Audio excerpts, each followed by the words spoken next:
नमस्कार दोस्तों। आज हमारा विषय है कि संकीर्तन से क्या फ़ायदा है, हमें इस जीवन में संकीर्तन से क्या लाभ मिलता है। एक बड़ी प्यारी कथा है। किसी नगर में एक सेठ जी रहा करते थे, बड़े धर्मात्मा। पर उन्हीं धर्मात्मा सेठ जी का एक बालक था। वो बालक ना कभी प्रभु का स्मरण करता, ना संकीर्तन करता, ना प्रभु का नाम लेता। एक दिन वे सेठ जी का बालक किसी कार्य से कहीं जा रहा था। जाते जाते उसने रास्ते में दूर से देखा कि कहीं भगवान का संकीर्तन चल रहा है, कहीं प्रभु का संकीर्तन हो रहा है, नाम संकीर्तन लिया जा रहा है। तो उसने कान में उंगली डाल ली और कान में उंगली डालकर सोचा कि मैं जब सामने से निकलूंगा जहाँ संकीर्तन हो रहा है, वहां से संकीर्तन मेरी कान में नहीं सुनाई पड़ेगा। कान में उंगली डालकर वो चल रहा था। चलते चलते जैसे ही उस द्वार पर पहुंचा जहाँ संकीर्तन हो रहा था, वहां उसने कान में जैसे उंगली डाली हुई थी तो उसी क्षण उसके कान में खुजली हुई। कान में खुजली होने से अचानक से उसकी एक उंगली कान से बाहर निकल गई। कान से उंगली बाहर निकली तो कहीं पर कोई राम नाम लिया जा रहा था। वो राम नाम का स्मरण उसके कान में पड़ गया। उसने कान में उंगली फिर डाली और चला गया। सोचने लगा घोर अपराध हो गया, घोर पाप हो गया कि आज ये नाम मैंने सुन लिया। देखते देखते जीवन बीत गया। अंत समय आया। अंत समय पर वो बालक शैया पर लेटा हुआ है, शरीर काम नहीं कर रहा, सारे अंग शिथिल हो चुके हैं। अंतिम श्वास निकली तो यम के दूत उस बालक को लेने आए। यम के दूत उस बालक को लेकर चल पड़े। चलकर धर्म सभा में उस बालक को लेकर पहुंच गए। धर्म सभा में बैठे धर्मराज ने पूछा, चित्रगुप्त बताओ इस बालक का क्या हिसाब है, कितना पाप है, कितना पुण्य है, जिसके अनुसार इसको दंड विधान क्या है। चित्रगुप्त ने अपना बही खाता खोला। बही खाता खोल के देखा। बही खाता खोलकर देखने के बाद चित्रगुप्त बोला, महाराज इसने तो जीवन में कोई शुभ कार्य किया ही नहीं है, हमेशा पाप भी करता रहा और पाप ही इसके जीवन में हमेशा चलता रहा, कोई भी शुभ कार्य इसके जीवन में नहीं। धर्मराज बड़े क्रोधित हुए। दंड देने ही जा रहे थे कि इतने चित्रगुप्त बोल पड़ा, महाराज ठहरो, एक पुण्य कर्म इसने किया है, यदि आप उसका इसको फल ना देंगे और दंड देंगे तो महाअपराध होगा। धर्मराज ने पूछा, क्या पुण्य किया है इसने? तो चित्रगुप्त बोला, महाराज इसने एक बार राम नाम स्मरण सुना है, राम नाम का कीर्तन सुना है, आप उसका फल इसे दे दो, फिर इसे दंड दे देना। धर्मराज ने अपनी सारे जितने ग्रंथ हैं सबको खोल के देख लिया। सोचा राम नाम का फल क्या है, इसे दूं तो सही। पर सारे धर्म ग्रंथ खोलने के बाद भी धर्मराज को पता ही नहीं चला राम नाम का फल क्या है। चित्रगुप्त से पूछा, आप बताओ राम नाम का फल क्या है? तो चित्रगुप्त ने देखा। चित्रगुप्त ने भी जितने बही खाते हैं सबको खोल के देखा, कहीं भी राम नाम का फल चित्रगुप्त को नहीं मिला। अंत में बड़े असमंजस में दोनों पड़ गए। धर्मराज ने विचार किया कि हमारे जो राजा हैं देवराज इंद्र, उनके पास हम चलते हैं और वहां जाके पूछेंगे कि भाई इस राम नाम का क्या फल है। उस बालक की आत्मा को लेकर धर्मराज और चित्रगुप्त दोनों स्वर्गलोक पहुंचे। देवराज इंद्र अपने सिंहासन पर विराजमान है। प्रणाम कर कर पूछा, महाराज ये बड़ा पापी है, पर जीवन में इसने एक बार राम नाम संकीर्तन सुना है, आप यदि इसे राम नाम संकीर्तन का फल दे दें तो हम इसे दंड दे सकते हैं। देवराज इंद्र भी बड़ी चिंता में पड़ गए कि राम नाम का क्या फल है, मुझे भी नहीं पता। देवराज इंद्र ने फिर विचार किया कि मुझे राम नाम का फल नहीं पता, पर मेरे पिता श्री ब्रह्मा को पता होगा। ब्रह्मा जी के पास चलो। सब लोग मिलकर ब्रह्मा जी के पास चलने लगे। तभी वो बालक की जो आत्मा बोली, महाराज आपने नरक लोक से लेकर स्वर्ग लोक तक मुझे पैदल चलवाया, मुझसे नहीं चला जाता, आप अगर मुझे ले जाना चाहते हैं तो किसी की कंधे पर पीठ पर बैठाओ तो ही मैं चलूंगा। धर्मराज ने आदेश दिया, चित्रगुप्त से अपनी पीठ पर बैठाओ और लेकर चलो। वो बालक पीठ पर बैठा धरयुक्त चित्रगुप्त की ओर चल पड़ा। चलते चलते ब्रह्मलोक में पहुंचे। ब्रह्मा जी को प्रणाम किया। ब्रह्मा जी से पूछा, प्रभु एक बड़ा भारी संकट हमारे जीवन में आन पड़ा है, राम नाम का क्या फल है, आप हमें बताइए। ब्रह्मा जी भी सोच में पड़ गए। ब्रह्मा जी को भी नहीं पता कि राम नाम का क्या फल है। श्री ब्रह्मा जी को भी जब नहीं पता तो ब्रह्मा जी ने विचार किया कि राम के सबसे बड़े भक्त शंकर भगवान ही हमें बता सकते हैं कि श्री राम नाम का क्या फल है। चित्रगुप्त महाराज बोले, प्रभु अब मुझसे नहीं इसको उठाया जाएगा, अब आप ले लो। तो धर्मराज की पीठ पर बैठकर वो बालक चल पड़ा। कैलाश पर पहुंचे। देवादिदेव महादेव भूत भावन भगवान वहां विराजमान है। सबने प्रणाम किया। बोले, प्रभु जीवन का संकट है, आपसे पूछना चाहते हैं, एक प्रश्न है, जीवन में राम नाम स्मरण का क्या फल है। शंकर भगवान मुस्कुरा गए। भगवान शंकर ने कहा कि हे देवराज, हे ब्रह्मदेव, मैं राम भक्त जरूर हूँ, राम नाम का स्मरण जरूर करता हूँ, पर राम नाम का क्या फल है ये मुझे भी नहीं पता। बड़ा भारी संकट आया। देवताओं की मीटिंग होने लगी। उस भारी संकट के समय में तब देवराज इंद्र ने विचार किया कि जो राम है उन्हीं के पास चलें और उनसे ही पूछें कि क्या फल है। सब देवता मिलकर विराजमान हुए और विराजमान होकर वैकुंठ धाम पहुंच गए। भगवान नारायण अपनी शेष शैया पर विराजमान है। सब लोग पहुंचे, सबने प्रणाम किया। भगवान श्री नारायण ने सबको एकत्रित देखा तो मन में विचार आ गया। बोले, क्या बात है भैया, सब लोग एक संग क्यों आए।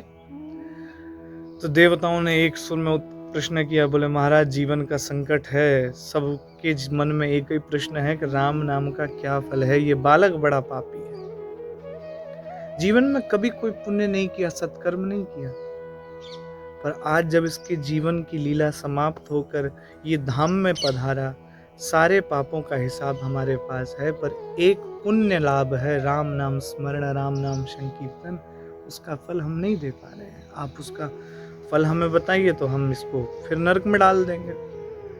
भगवान श्री नारायण मुस्कुराए।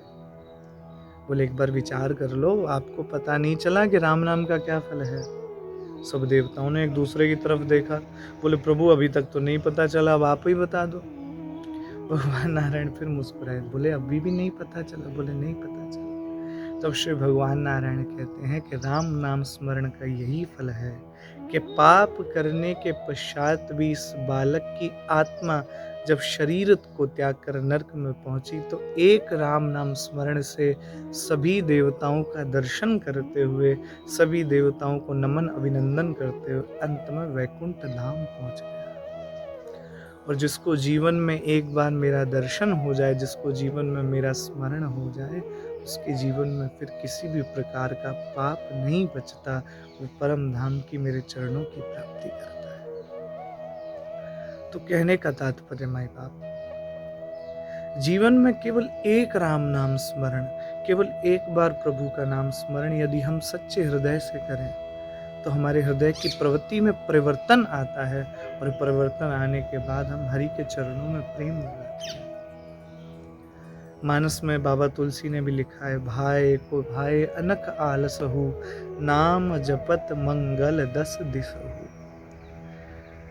भाव से लें को भाव से लें, पर प्रभु का नाम स्मरण यदि हम करते रहें तो हमारे जीवन में निश्चित रूप से प्रभु के चरणों की प्रीति प्राप्ति होती है। और भगवान के नाम की तो बड़ी महिमा है। श्री हनुमंत लाल जी तो श्री ठाकुर जी का नाम लेके, राघव जी का नाम लेके अपने पास भगवान को रखते हैं। मानस में बाबा तुलसी ने इस विषय पे भी बड़े विस्तार से बताया है।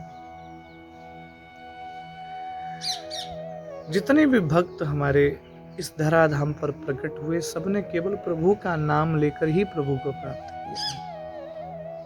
नाम जपत प्रभु कीन प्रसादो, भगत शिरोमणि भय प्रहलादो। श्री प्रहलाद जी महाराज भी केवल प्रभु का नाम स्मरण करने से ही भगवान के परम भक्त बने। और भगवान का उल्टा नाम लो या सीधा नाम लो, पर भगवान के नाम का फल उतना ही है। श्री वाल्मीकि जी महाराज उल्टा नाम जपत जग जाना, वाल्मीकि भय ब्रह्म सम। अनेक अनेक उदाहरण ऐसे हैं, और सब उदाहरण में एक ही समानता है कि प्रभु का संकीर्तन, प्रभु का नाम स्मरण ही सर्वश्रेष्ठ है। भागवत की बड़ी विशाल कथा हम श्रवण करते हैं। इस भौतिक काल में भी, प्रैक्टिकल वर्ल्ड में भी, जब हम कोई भी कहानी, कोई भी कथा श्रवण करते हैं तो अंत में उसका मोरल ऑफ द स्टोरी बताया जाता है, सारांश बताया जाता है कि इस कथा का सार क्या है, इस कथा का, इस कहानी का हमें ज्ञान क्या मिलता है। तो भागवत जब सुखदेव जी ने सुना दी तो सुखदेव जी भागवत सुनाने के बाद श्री परीक्षित जी से बोले कि परीक्षित जी, इस पूरी कथा का केवल एक सार है, नाम संकीर्तनम यस्य सर्व पाप प्रणाशनम। केवल प्रभु का नाम स्मरण करने से, केवल भगवान का नाम स्मरण करने से ही जीवन के सारे पाप नष्ट हो जाते हैं। तो जितना हो सके इस जीवन पर्यंत में आप प्रभु का नाम स्मरण करें। और ऐसा भी नहीं है कि आप प्रभु का नाम स्मरण करें तो अपना कार्य त्याग दें। भगवान तो कहते भी हैं कि संसार में सर्वश्रेष्ठ अगर कोई है तो गृहस्थ सर्वश्रेष्ठ है भजन करने के लिए।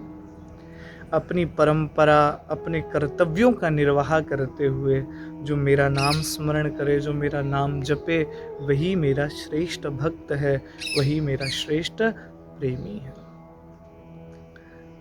और वैसे भी अब पिछले 2 साल से हम कोविड-19 की चपेट में सारा संसार आया हुआ है।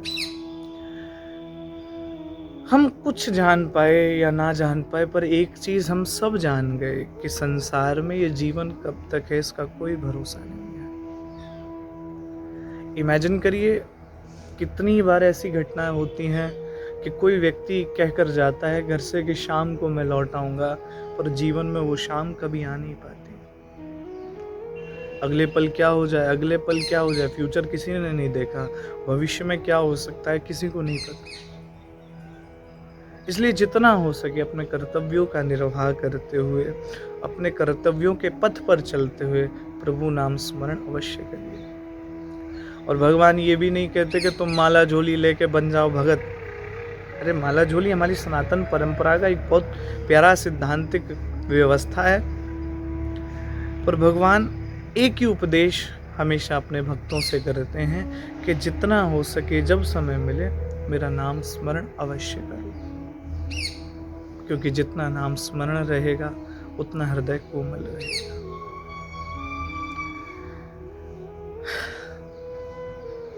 इसलिए प्यारे भाई बहन, बंधुओं, प्रेमीजन, वैष्णवजन, जितना हो सके इस पर्यंत काल में थोड़ा थोड़ा नाम स्मरण अवश्य करो। भगवान शंकर भी रामचरितमानस में कहते हैं, उमा कहूँ मैं अनुभव अपना, सत्य हरि भजन जगत सब सपना। केवल थोड़ा सा नाम स्मरण, थोड़ा सा भगवान का स्मरण यदि हम करें तो जीवन पर्यंत में हमेशा हमें श्री ठाकुर जी के चरणों की प्राप्ति होती है। जय श्री राधे, जय श्री कृष्ण।